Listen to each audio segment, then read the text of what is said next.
Thank you very much. And we do have a few professionals, USPTA professionals, on this call with us. But it's just going to be you and me. Everybody is muted except for us, and everybody's off of video except for us. So again, Cyril, thank you so much for joining me.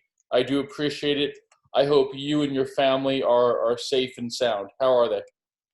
Yeah, we're all good here all good here in Florida. So we are not far from each other. So you and me, I mean, we live close by. So, but the family is fine.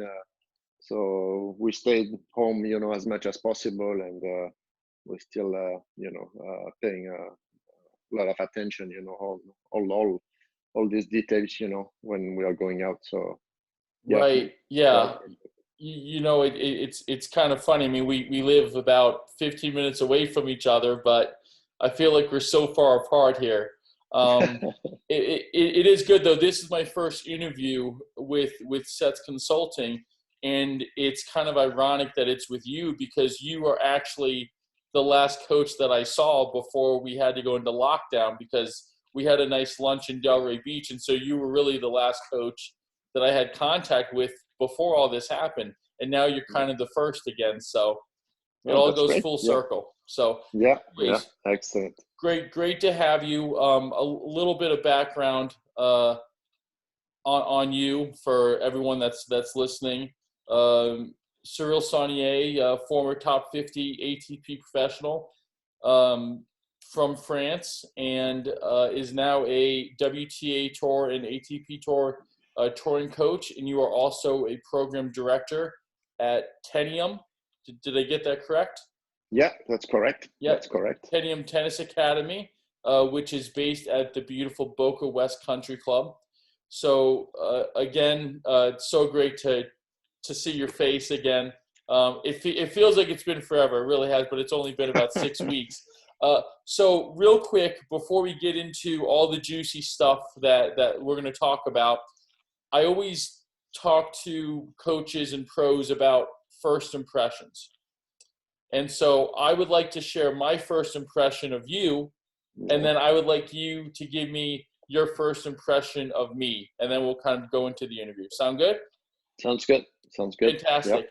So a little background. I've known you for quite a few years, and I first met you. My first impression of you is actually down at Key Biscayne at the Miami Open. I was a USPTA tester, and I was hired by the ATP and WTA. I was contracted to come in, and I helped out with a pro university course where a lot of the professionals who were kind of transitioning off the tour were going to go into coaching, and they were trying to get their certification. So I came in to kind of help out and expedite the process and, just test a few of you. And what I noticed about you more than anyone else is that, as you know, not all great tennis players make great tennis coaches. And so with you, you stuck out because you, unbeknownst to me, you had previous tennis teaching experience. And I also realized watching you that there was a great respect and reverence from all of the other players. There might have been 15 or 20 players there at this particular course that I happened to be at. But there were about 15, 20 players, and they all had a tremendous amount of respect for you. When you talked, they listened. And when you got on the court, I could see that there was a pretty high level of teaching acumen. So immediately right there, you definitely earned my respect because it's not something I see all the time, a great player also being a great coach. So, and then you also extremely friendly. I remember we were having a conversation with the WTA player, Tamarine Tanasugarn. Mm-hmm. So, yeah. But again, I was just, I was very impressed by the way you carried yourself on the court, off the court, and the way that all the other players respected you. So that was my first impression of you. So go ahead, have at it with me.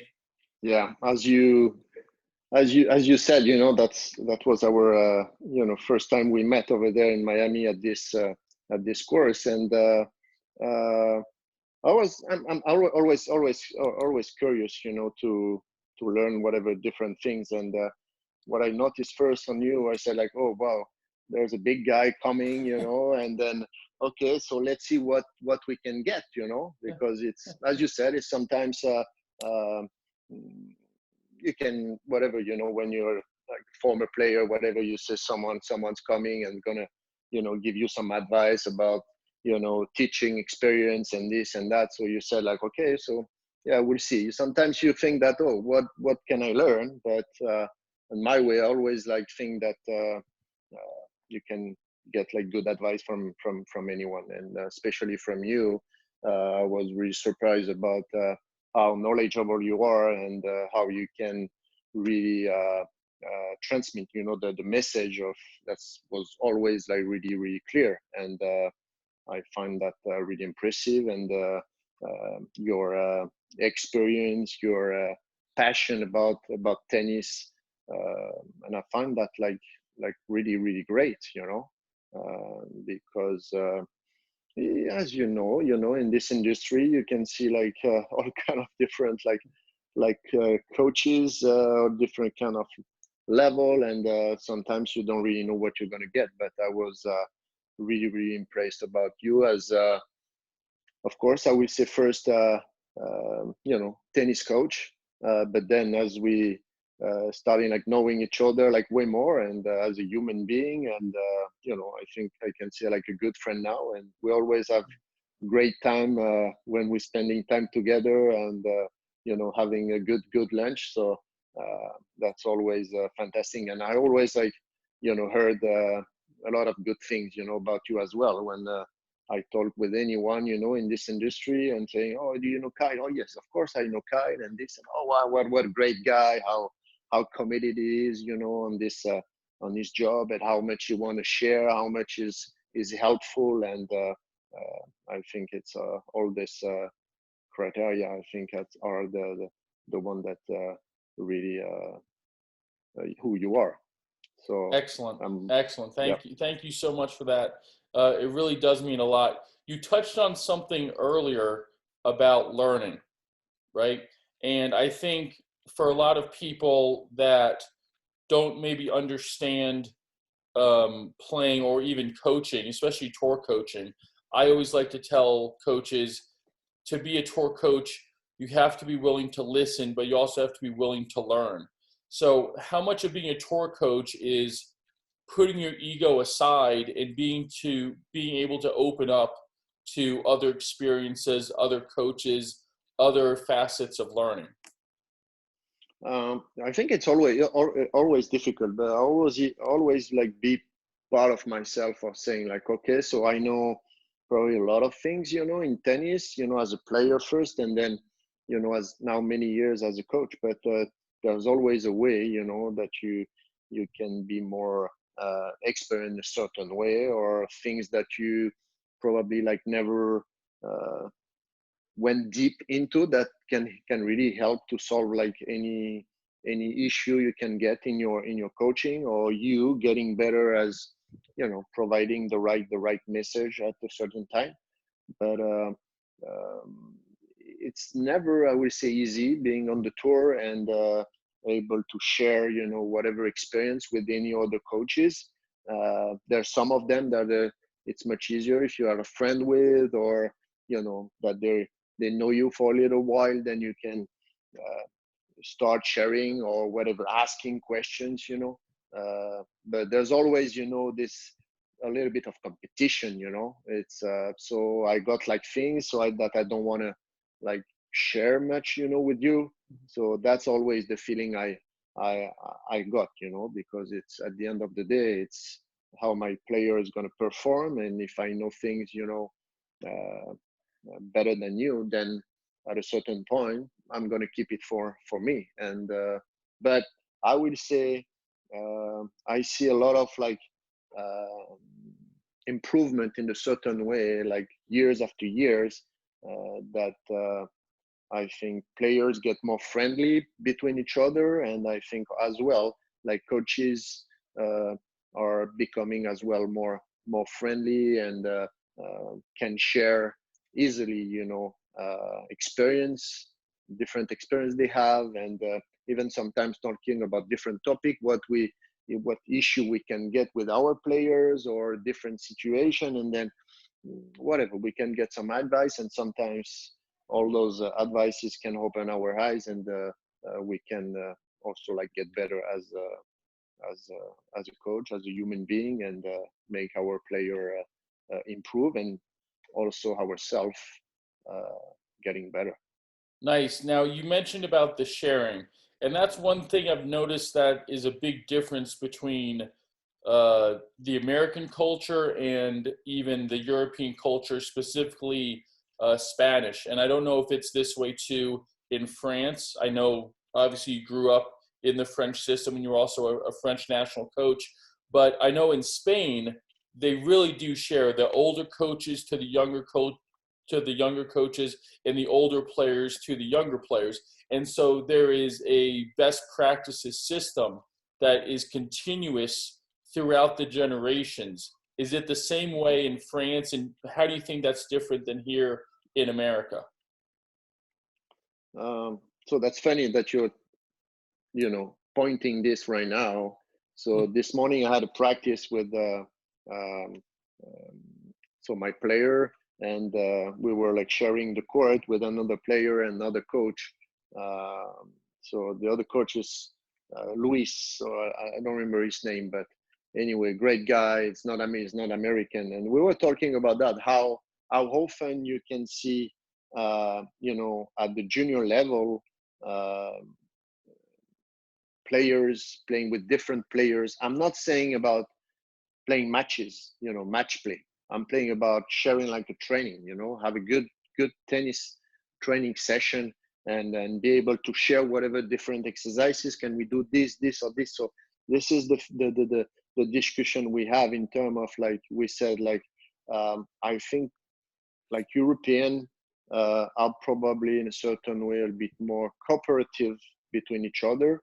It's like whatever you experience you have, we have certain respect. We can whatever talk about it. You're doing certain things, great, but it's going like a little bit like more smooth in a way than here. Sometimes I think there's way too much competition in a way, like, okay, we're going to do something together, but whatever experience you have, whatever knowledge you have, whatever coaches results you can get, or as a player, then they think that they're going to lose their player if they're not at the same I would say level of coaching you are right now. So that's what I kind of like felt, and was a great discussion this morning. So that's, I think that's my idea about what Do we you were think there's an talking. insecurity with the coaches? There's an insecurity, and if so, is that an insecurity from a lack of knowledge? Is it an insecurity from being territorial, or is it just an insecurity of thinking that there might be, in fact, a coach out there that maybe knows a little bit more than you? Yeah, I think it's both things. It's about being like more knowledgeable, and then coaches like knowing more about, and this is like what I think like put like other coaches like more insecure. But and as you know, of course we can whatever you can be American, you can be European, whatever. So we have different. If you want to become a tennis coach tomorrow, it's, as you know, completely different in Europe. How long you're going to have to study, to become like a coach. It's a minimum a year, even more. So you have to spend as well a lot of hours in a tennis club teaching all different level, and so after a year and spending hours in the tennis court in a club, being under guidance of already the tennis director. So it brings, I think, like way more experience, way more knowledge at the end. And here in the US, you can become like a tennis coach uh, in like 2-3 days. So I think it's completely different, you know.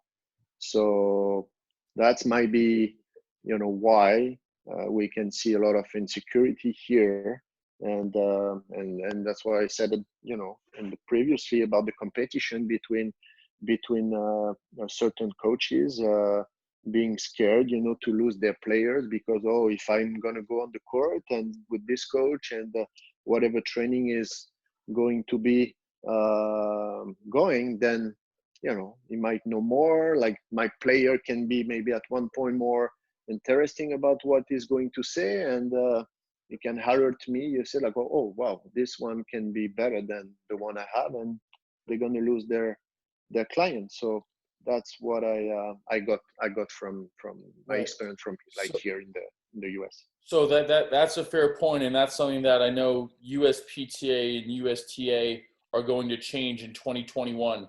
The process of becoming a tennis coach is going to be much more difficult.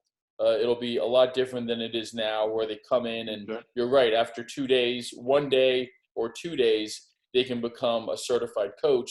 Now it's going to require a lot more education, a lot more hours on the job, actually learning as an apprentice. So that's something that I really like going forward.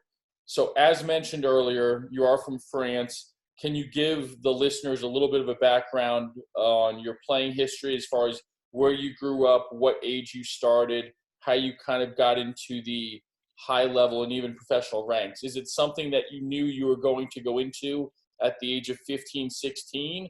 Or was it something that just kind of happened at 17, 18 and you said, you know what, maybe I'm going to give this a shot? Yeah. No, I started. You know, I come from like south of France, close to Marseille. So I started like playing tennis at 4 or 5 years old, um, and of course I had the chance. My dad was also playing tennis, you know. So, but just like, you know, it was an amateur, but he was really like enjoying playing tennis. So I was able to spend you know, all my weekends at the tennis club.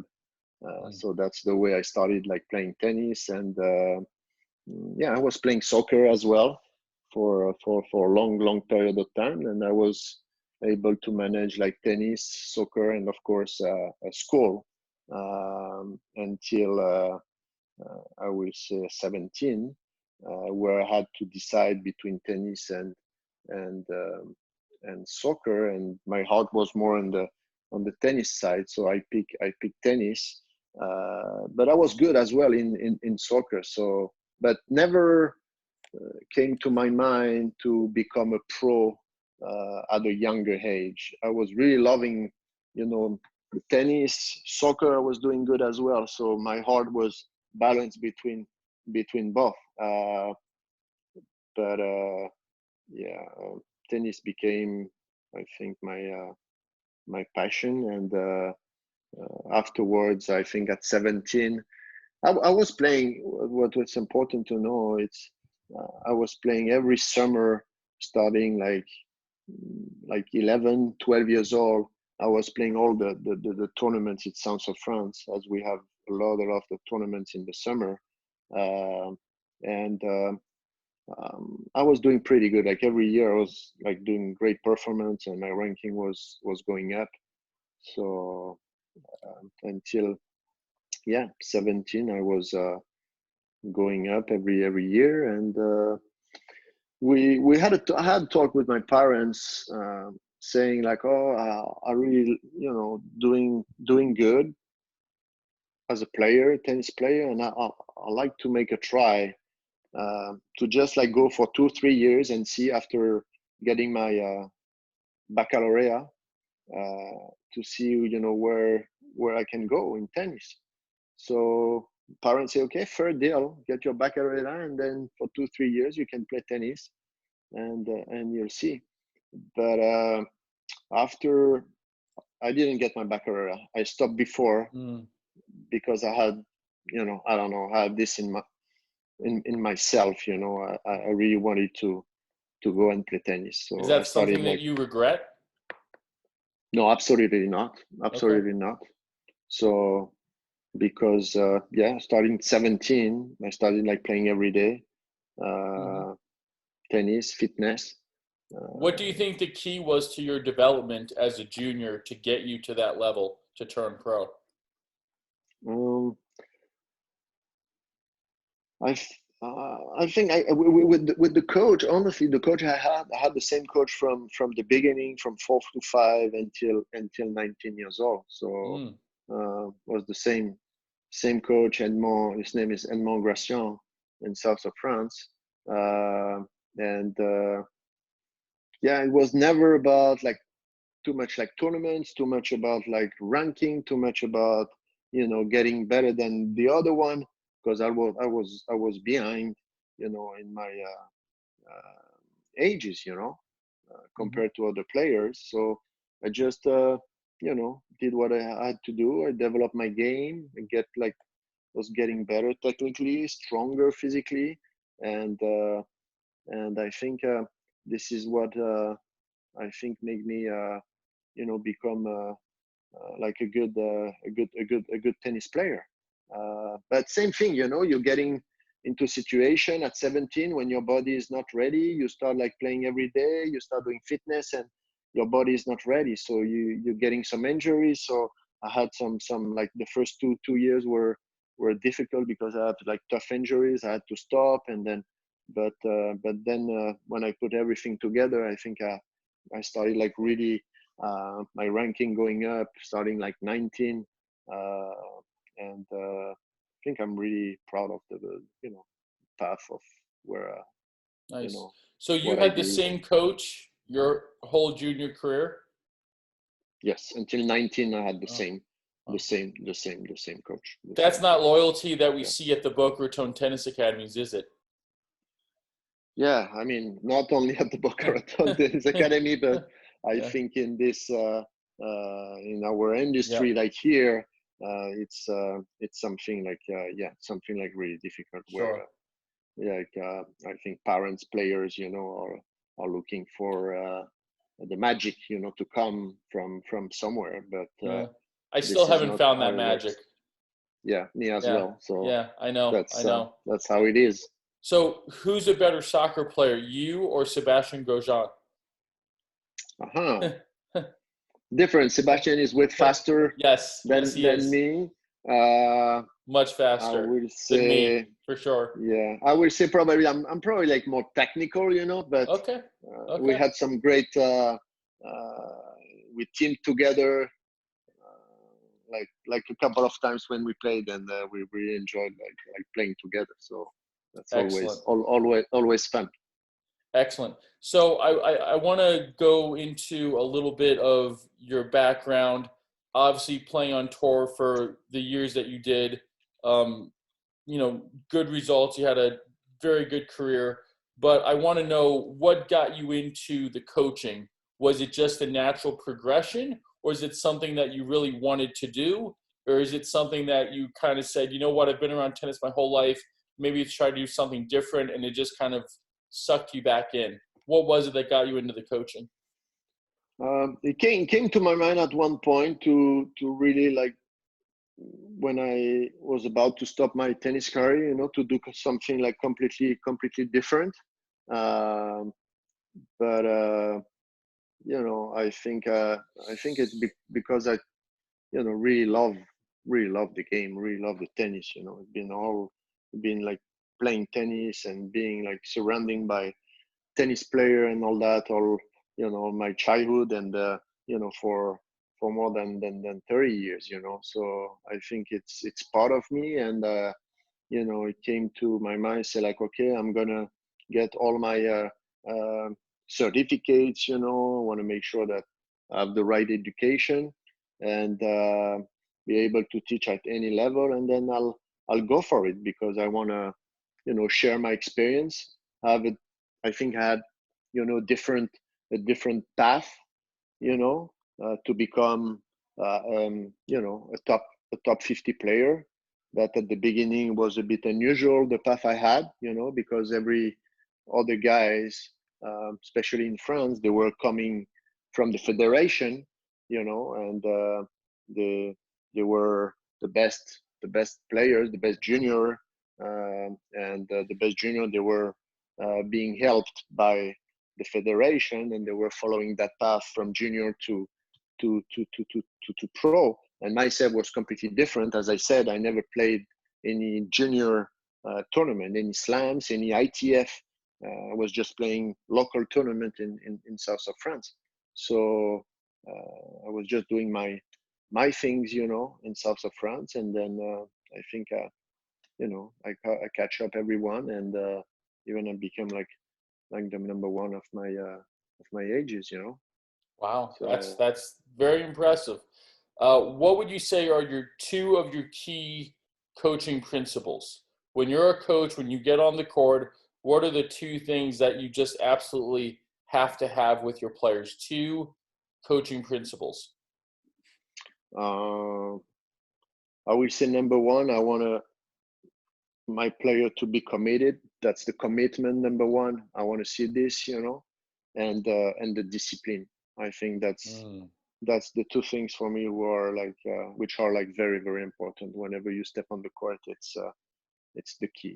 You cannot be here 10%, here 20%. No, you have to be fully committed and being disciplined. So that's interesting you mentioned that, because most coaches I find that say discipline, and I'm also one of those people that is a big believer into discipline, because life on tour is difficult and you don't always have the motivation. But if you have the discipline, that discipline will get you through. But I find that the coaches that say that discipline is a key principle have had some sort of experience either with themselves or with another player that either lacked it or just disrespected it entirely. Is that something that happened to you? Yeah, definitely. Yeah. We can see that's one of the things I think in the juniors is, of course as a coach, but then the way, you need to teach, like all this principle, you step on the court, and let's say you're playing as a professional when they come on the court, and you have, the same player, every day. They for me, they are professional, but they don't know, what does it mean. So you have to teach them, all the principle that, okay, let's say whatever, I'm your coach, whatever the experience, the knowledge I had, I'm coaching you, as a professional, as I see you, in a couple of years at the top level. And this is the way, I manage and I structure my coaching sessions. So you have to be able to, fulfill those commitments in order to become a better player. Sure. What was your first coaching job? So first coaching job, I was the first year, became national coach for the French Tennis Federation. And I went straight back on tour with two young guys. Were Olivier Patience, French guy, good friend of mine. He ending, being top 80. Or as we call him and here, the other one was Florent. Right. So as we call him here, Oliver Patience. Just letting you know. Exactly. Sorry, go ahead. Exactly. Yeah. Instead of the T at the end, in English, it's like CE. Yep, exactly. Yeah, exactly. We just can't and help the other ourselves. the other one was Florent. Was Florent. Yeah. So the other one was Florent Serra, and it was top 35. So I started right away going back in the tour, and being playing different. There's some challengers for one of the two, and then the other one a little bit more challengers, and then some ATP. But with Olivier, I had the chance, that he won like a challenger 50K, so it was like good experience as well for first year, as a coach. Nice. But I learned a lot. I learned Good. a lot. Good. What was your highest moment as a coach? So the highest moment, I would say there's different ones. I would say two of them. So I coached like Naomi Osaka for a year and a half at the academy. I was the tennis director, Pro Tennis Academy, and I think we had a great run where she started like 330 something like that, and she ended being like top 80. So and she made a final at the first 100K in Japan. So it was like a great week, and I really started like seeing some great improvement, and it was great. I think great moment for me, great moment for her, and having share all that, it's like, okay, wow, we are doing, I think, a great job. We're on the right path. So that was a great time. And also with her, it's like she won the it was in November. She, at one point at the end of the year, was not the WTA final, but they have this upcoming women's, age 18 to 21, and they were doing like a tournament at the end of the year, just the week before the WTA finals, and she won the tournament. So she beat Caroline Garcia in the finals. So this is where I think like all the things, starting clicking in her head, and she started like really like going high, and beginning of the next year, she started having good results in the second tournament of the year, and qualified and lost in the fourth rounds against Victoria Azarenka in the Australian Open. So I think this is where our collaboration, ended. But right, that's this time. And the other one I would share as also a coach with Eugenie Bouchard. That was I think we had the same thing. She had a great year. She was like 70, 80, and then we started, and she ended like 40 something. But she made like two WTA finals, and then also she made like a good run at the in Rome at the Master 1000, where she beat Angelica Kerber, who was like number one in the world. So that's impressive, and it was. It's good if you're a coach. I think was impressive. Yeah, exactly, because she did. Yeah, so yeah, it's impressive when you're working with a player. Sorry, when you're working with a player and you're able to get them to that point, and it's almost a light bulb moment. That is a really big moment, and you physically see it. It's like their eyes open up. They're a lot more receptive. They stop resisting what you're saying, and they start to buy in to what you're telling them. But you, as a great coach, understand that part of great coaching is getting your player to do something you want without them realizing that you really want it. So you try to make them believe that they're the ones that are doing it. And I can remember several years ago when you were coaching Naomi, we met for lunch, of course, because every time we meet, it's always involving food. But when we met for lunch, and I went to go visit you at your academy, you were giving me a quick tour, and we walk into this little room, and there's Naomi Osaka lounging on a couch, icing her ankle.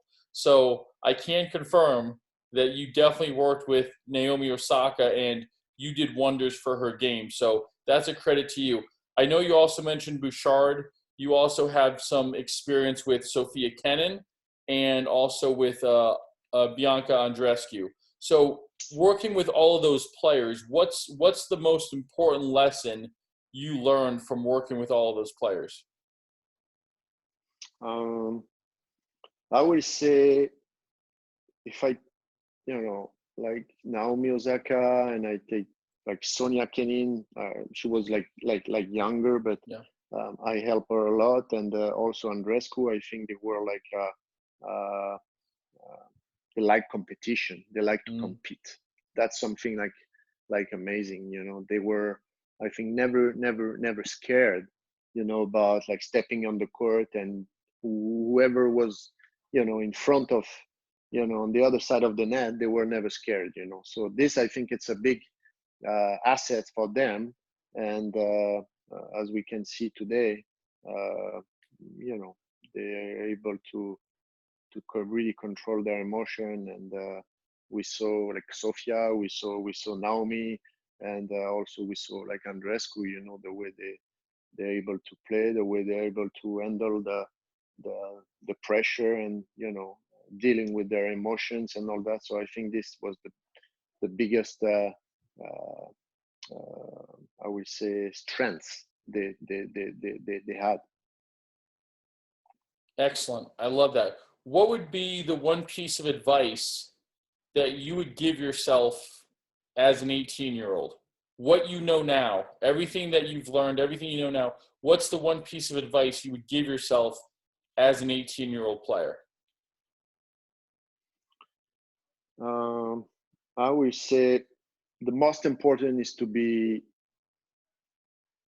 structured, to have like a good structure, have your coach. Then I know it's not easy to pick the right one, but whatever you pick one, and then you move on, and you start like working, and it's really a long process, and you have to, same thing as we said, you have to you have to understand that it's going to be a process, and it's not going to happen in a week, but if you're able to be patient and work and have the discipline, and be able to listen and be able to learn from your coach, and you're in a good environment, and I think it's also our job to make sure like the parents are involved, and they understand where you're trying to go with their kids, or also with them, and then I think it's really powerful. So making sure that you have a good structure, you have the good people around you, and just take your time, be patient, and things will come soon or later. It will come. So it circles around again to discipline, right? It all comes back down to that, having the structure, having that routine, all of those things. So I know that right now with lockdown, there's no tennis going on, but there's actually a lot of tennis in the news.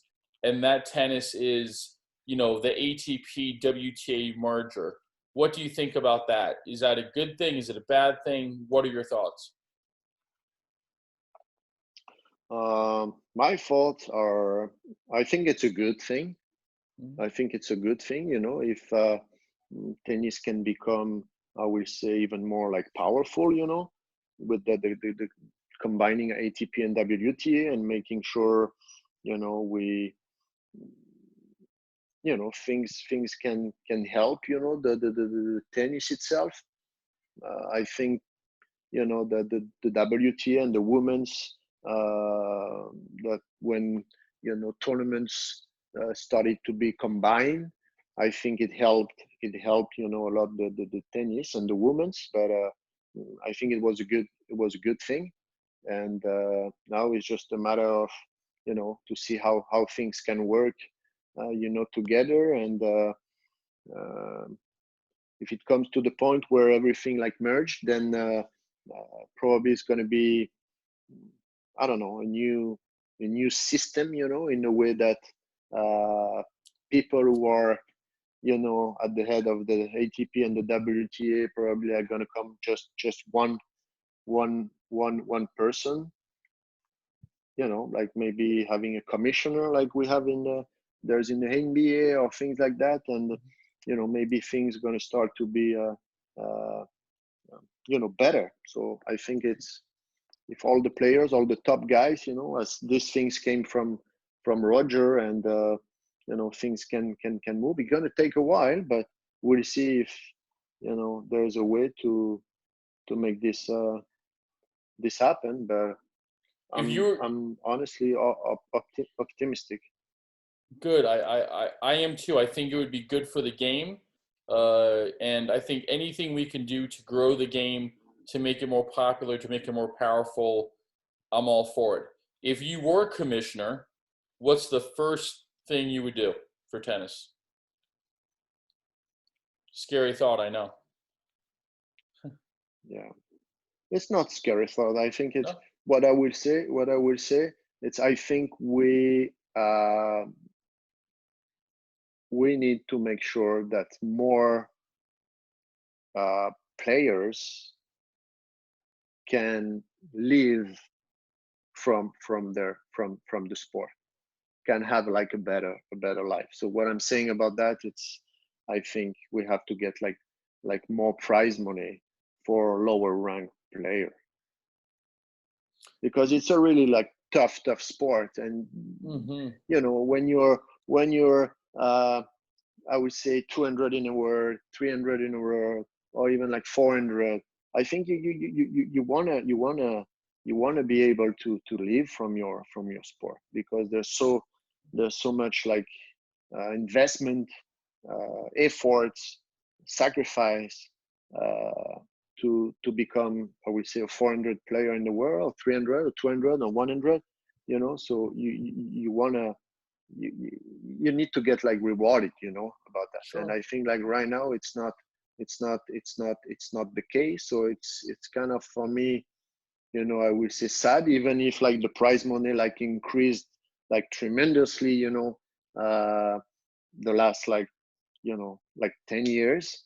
But still I think like players, on the challenger level, and as I said, that they should be able to live from their sports, and that's not the case right now. So it's I think something that they need to find a way. I think, speaking to a lot of coaches and a lot of players, that's a very popular opinion, and you would get a lot of votes for that, because I know that that's been a big talking point as of late, and tour coaches and tour players are definitely for that. And if asked them the same question, they would probably say the exact same thing. I think any player that has come up through the system, through the ranks, they understand how tough it is when you're 600 in the world, 500, 400. Even when you're 150, finances can still get a little bit tight. And so it's good to have some sort of perspective with that. So I think, as you being the commissioner, that's a very popular decision for you. So another question here: of all the players you've coached, who's the one player that you've actually learned the most from?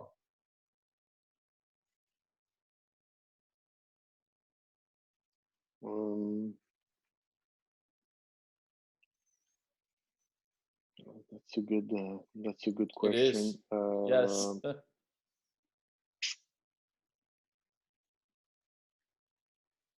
I will say, for the two players, I will say, I think like Naomi Osaka and Sofia Kenin, because I think they came to the, from the same, I will say, from the same path, I will say, where the dad, was mainly the coach, from the beginning, and as I said, before, they were like structured, and they knew where they want to go, and they were just like, following the path. And that's what I learned from them, and really like the will to succeed, but yeah, the will to succeed, the will to train, hard, and not being fear about like anything, about like losing or whatever. But they knew that at a certain point they're gonna, be like ready to compete at the highest level. So that's the biggest thing I learned. What would you say is your biggest skill or biggest strength as a coach? Um, I would say listen and being patient. And what would you say is your biggest weakness as Yeah, a coach, and that's the. something that you're trying to do better? If you can do better, if you can do it again, what's something that you would do? Something that you're consistently working on to become better as a coach.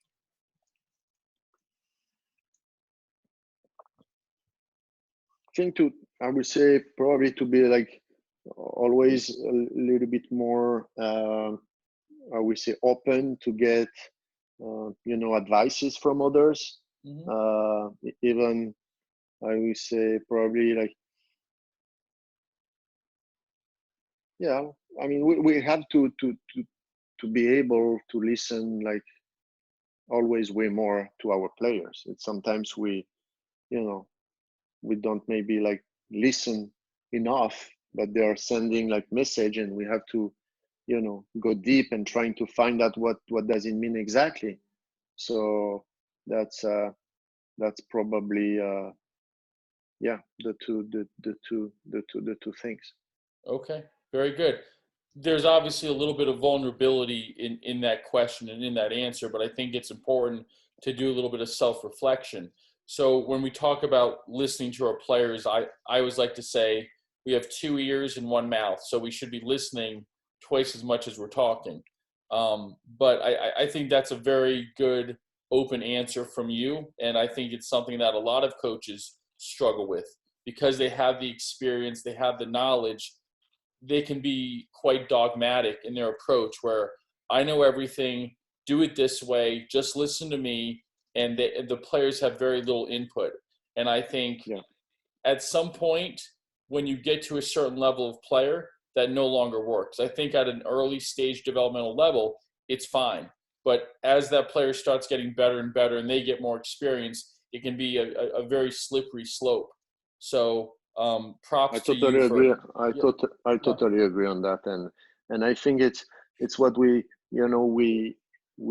need, and we must as a coach, to develop our player, this way, in the way that they need to know what they are doing. It's not just because we're going to say do this, that they're going to do it, like a robot, and not, thinking about what is the reason, where I'm going to go with this. So they need to know, because at the end of the day, they're going to be by themselves on the court and trying to find a way to win a match or to solve an issue.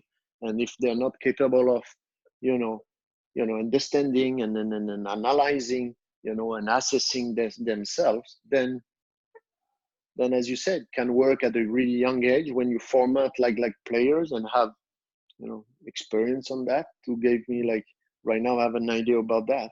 I can, you know, and I think this is in a certain way what happened. I can take just Ginny Bouchard, things, and I think at a certain point she got like at a young age, in this kind of like coaching, Mhm. and she became fantastic player, really quickly, and I think right now she's struggling way more in a certain way because things are not anymore going the way she was playing at certain point, because it was just like, oh, you do this and you do this and that's it. So Mhm. when other players start like knowing you, now start like understanding your game and everything, they find solution, and you have to find as well response. But if your background is not, your knowledge are not, your skills are not high enough, then you have no more tools. So that's you know, a little bit of my experience on that as well. Okay, so we have about 8 minutes left. So for those that are listening at home, feel free to use the chat box if you want to ask Cyril Saulnier any questions. But for right now, we're going to do a little segment towards the end that I like to call Reflex Volleys. So I'm going to give you two options. You're going to give me your preferred option. Don't think too much about it. It's going to go quick, but just tell me. I'll try not to pass judgment on you. Okay, you ready for this? Okay, Here we go. Serve or volley? Serve. Singles or doubles?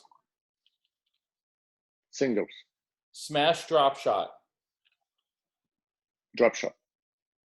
Forehand or backhand? Backhand. I agree. I like it. Topspin or slice? Slice. Clay or grass? Grass. Hard court or carpet? Hard court. Cedric Pioline or Guy Forget? Cedric Pioline. Aussie Open or US Open? Aussie Open. French Open or Wimbledon? French Open. Natural gut or poly? Natural gut. Beatles or Rolling Stones? Rolling Stones. Good call. Black or white? Black. In or out? In. Federer or Nadal? Nadal. Nadal or Djokovic? Nadal. Federer or Djokovic? Federer. Becker or Edberg? Edberg. Steffi Graf or Monica Seles? Steffi Graf. Chris Evert, Martina Navratilova? Chris Evert. Serena or Venus? Venus. These are for all of my Czech fans. Petra Kvitova or Karolina Pliskova? Kvitova. Nice or Saint-Tropez? Saint-Tropez. Favorite cheese? Epoisse or Roquefort? Oh, Roquefort. Oh, very nice. You don't like the stinky stuff, huh? Roquefort, like yeah, exactly. Okay, so that is it. Cyril, thank you so much for being a great player, being a great coach, and certainly for being a great friend. I do appreciate it. I can't wait to see you again in person, physically on the court maybe. But thank you so much. I know you're a busy guy. You probably got a lot of work to do. Go back on court, do your thing, create the next champions. Thank you again. It was wonderful to see you. Thanks a lot, Kyle. It was always fun and always a pleasure. Thank you. Thank you, my friend. Take care. Bye. Thank you. Ciao. Have a good day. Bye. Bye.